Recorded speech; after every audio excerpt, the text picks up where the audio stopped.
माझं नाव प्रवीण राऊळ आहे. लेले जे आहेत हे तुमचे लहानपणापासूनचे मित्र हो, आहेत. आम्ही म्हणजे काय एकत्रच माहिती सांगाल? आम्ही एकत्रच क्रिकेट वगैरे खेळायचो आणि नंतर मला त्यांच्या घरी पेपर वगैरे पण होता.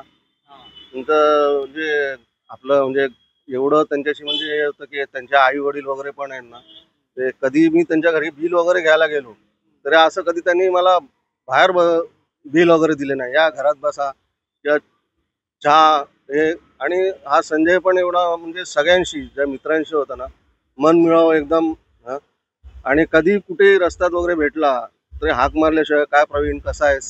हं. तर मी आता जेव्हा मी हे वाचलं ना तेव्हा मला एवढा शॉक लागलाय की विचारून सोय नाही.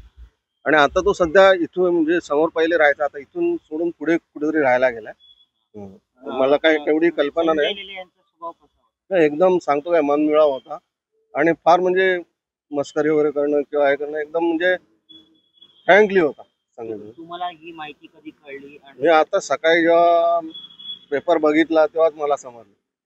कारण काय मी स्वतः मोबाईल वगैरे काही वापरत नाही, त्याच्यामुळे मला याची काही कल्पनाच नव्हती की असं काही झालंय वगैरे. आता मी सकाळी बघितलं पेपरमध्ये आणि आणि सहज म्हणून मी नाव वाचलं, बोललो अरे संजय लेले, बोललो जाऊन दे आणखीन पण कोणीतरी असतील म्हणून मी एवढं दुर्लक्षित केलं. पण जेव्हा मी आता पेपरमध्ये त्यांचा फोटो बघितला तेव्हा मला म्हणजे प्रचंड शॉक लागला. काय बोलू. आणि पहिल्यापासून आणि म्हणजे आता काय बोलायला पण सुचत नाही की काय बोलावं आणि काय नाही. आणि माझ्या डोळ्यासमोर तो यायला लागला. आणि कसं आहे की त्याचा म्हणजे तो झाला, त्याची बहीण, त्यांचे भाऊजी म्हणजे शिवसेनेचे हं, उपजिल्हा प्रमुख आहेत, हं, राजेश कदम. हं.